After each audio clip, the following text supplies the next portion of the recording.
Hello, thanks for joining us here at the Bee's Knees Pottery. Today we have this little gnome garden stake. We'll show you how to do it step by step. All right, let's get started. I'm going to take clay and break it into 2 equal parts. You can see it's about the size of a tennis ball altogether. I'm going to start with the stake part. And we're doing a coil. I'm angling my hand. I'm going to start with the point. Kind of looks like a Harry Potter wand as we're going along. We want it to be wider, smaller at the bottom and wider at the top so that we can have a little bit of strength to it. See, I didn't need quite that much clay. Just going to rip some off. And you can make this as big as you want. If you want it for a house plant, smaller planter, just, change the size of your stake. These garden stakes are adorable. And, they have a little personality. They'd be cute inside or out. Okay. So here we have our first start. It's as simple as that. Roll it harder here and let your hand up with not as much pressure. Now I'm going to take some water and just smooth this out. When you bring it back to the studio, you'll have glaze all over it, and we will fire it, so it will be good for outside. It'll be completely sealed. Smoothing it out. You can use your fingers, you can use a sponge. Now I have the thicker part up here, and that's where I'm going to make his beard, his nose, his hat. So I'm going to make all the components. I'm going to start with his beard. That's going to be my placement. And to do that, I'm going to take my roller. Let's roll out some clay. If you're wondering about thickness, this shouldn't be more than about 1/2 inch. That way we don't have to worry a lot about air getting trapped and it exploding in the kiln, because that is not cool. You don't like that. So I have a piece of clay that I've rolled out, and it's only 1 stick deep. Now, if you've seen some of our other videos, you know that we like to measure with these sticks. This is just 1 stick. It's thinner than 2. It's about 1 stick. Okay, that's our measuring tool. And we're going to take this and just kind of place it, see how big we want it. And I'm going to use my needle tool. I'm going to make an area for his nose. Let's cut out a little crescent and then decide how big I want his beard to be. Just cut it right out. Freehand. I'm making some marks on it to rough it up to make it look like his beard. You can make them as hairy as you want. And then I'm not going to attach it yet. I'm just going to place it so I can kind of figure out where I want it. I'm going to do his nose first. Just grab off a little piece of clay and see how big you want it. This one's not too big, but maybe I want a little larger. Yeah, I'll give him a little personality with a big old nose. I'm going to put his nostrils in there.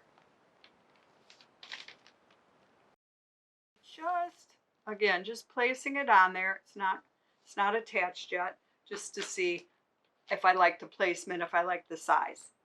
I think that works well. So I'm going to go ahead and attach them. You're going to score and slip.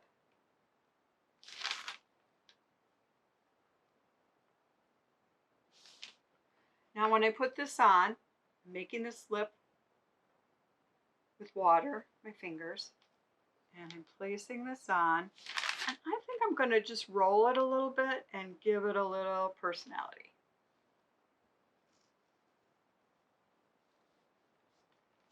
And I take his nose, Score that up. There's still water on my piece, so I'm just going to stick that on. And you can see he's getting a little personality already. I'm going to smooth out his beard with a brush and water. Just going to clean up some of those marks and the edges.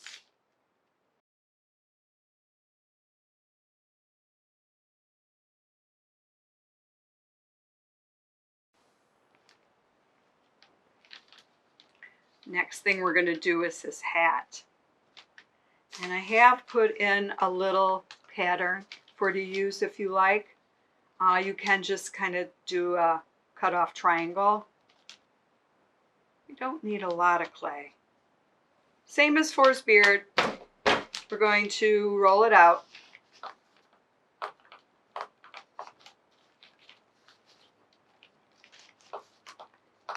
About the same thickness works.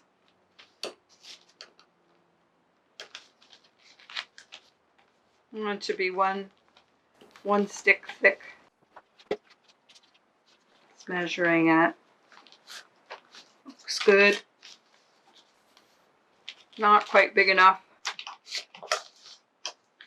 That was not working out right. It was not quite enough clay for my pattern. So just, grab it, put it back together. Doesn't matter.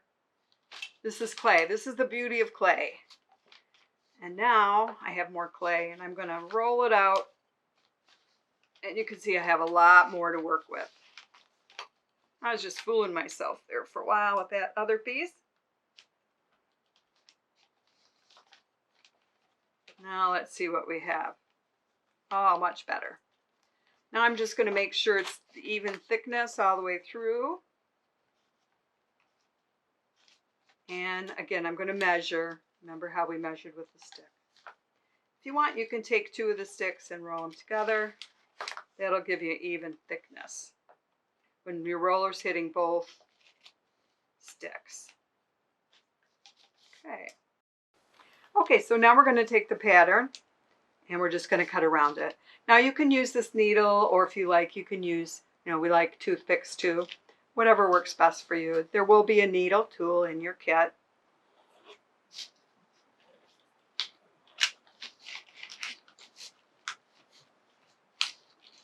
All the extra pieces, roll them up, stick them with your other clay. Now, if you like, you keep it in your covered piece so it stays wet. Okay, now we have our pattern cut out. It's looking pretty good. I'm going to see how it fits on my gnome. I want it to go over his nose and come around into the back. So when I get to the back, I'm just going to manipulate it so it touches, and I'm going to do a blending seam. The blending seam is when you take your finger and go back and forth between the 2 areas, and you just blend it together. You make it disappear. It's like that.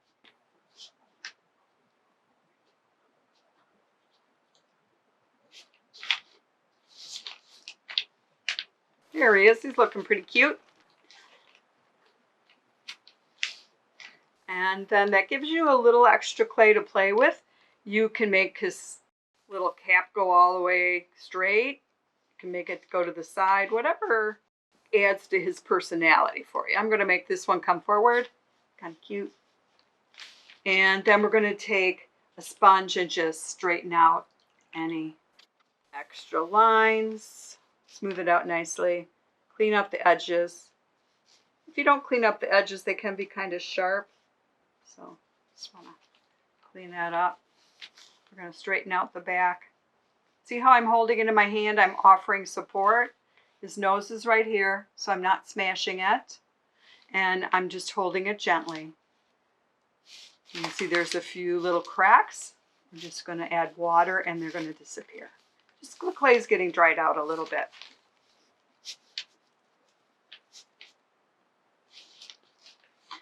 Okay, and when I like the way he looks, I take another look over, and maybe I want to just kind of use my brush again and smooth out that edge.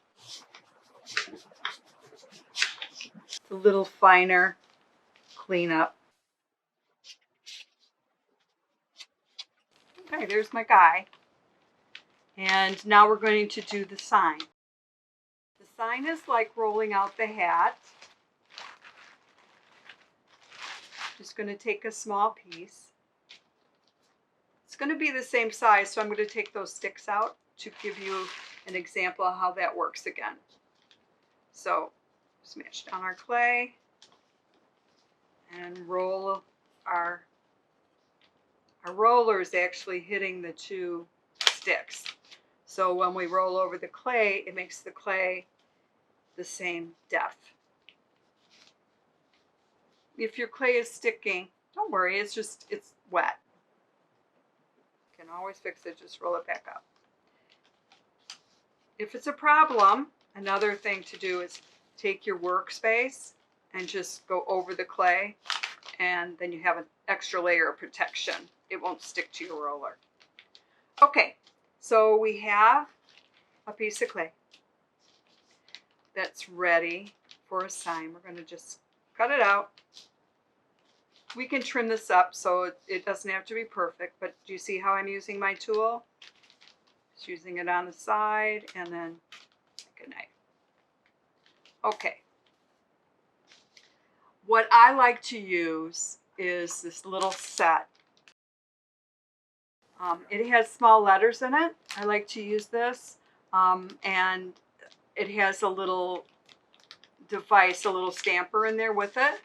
I have taken mine out and put it in a box, and everything fits in a small box. I have the stamp, and in the back you put your letters. Now the letters are backwards. You can then just press it, line it up, press it in there, pull it up, and there's your little sign. I'm doing basil. My husband grows large basil bushes, and we use it all summer long, so I thought it'd be cute. I thought he'd like one of these in his garden. Okay, another way that you can do your letters, you can see that one, see how nice and perfect it is. Another way to do your letters, and I've done this for years, and it's just fun. I like doing it this way, is to take your alphabet noodles and stick them right in. And I'm not going to search through, I'm just going to grab some letters, but just put them in. These would be the right way. You don't have to do it backwards on a stamp. You just place these in here and you leave them in there. You don't have to take them out. You cut it, and when we fire it, the letters actually burn out. The noodles can't stand the heat and they'll burn out. So this is kind of a fun way to use some alphabet letters, and you don't have to purchase anything that way. Okay, so our basil, we're just going to make it the size we want now.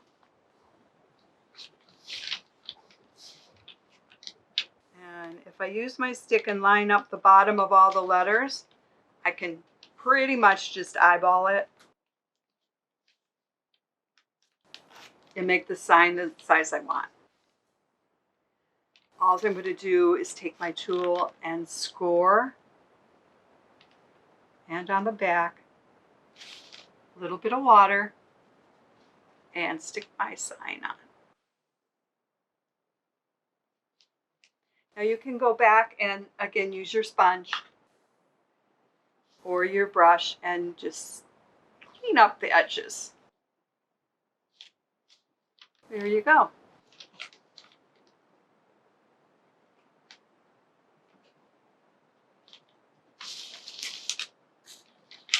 I'm just going to clean up my workspace and then bring out some paint and give you a quick tutorial on how to use the paint, but you will find that in some of our other videos as well. Oh, here we are. We're ready to paint. We've waited a little while. It's good to wait half hour to an hour before you paint your clay. It dries it up a little bit. Your paint will stay. stick to it better. I'm taking red, and remember our glazes are very light and they will turn bright after they're fired. Okay, so it's very bright. Remember, very important to pat your first coat on. Okay. After you pat your whole layer on, let it dry for a half hour and paint a second coat on, and just put that on regular. You don't have to worry about patting that on. Your first layer is thick, so it will be like 2 layers. Doing this technique will put quite a bit of paint on it and make it nice and bright and shiny for you. When you are painting, paint everything. Make sure everything's sealed with paint. Get your 3 coats on it, and when it's fired, it'll be ready for the ground, and your garden stake will proudly display what you're planting. Now remember, like, follow, and subscribe here for the bee's knees down below. Thanks for watching.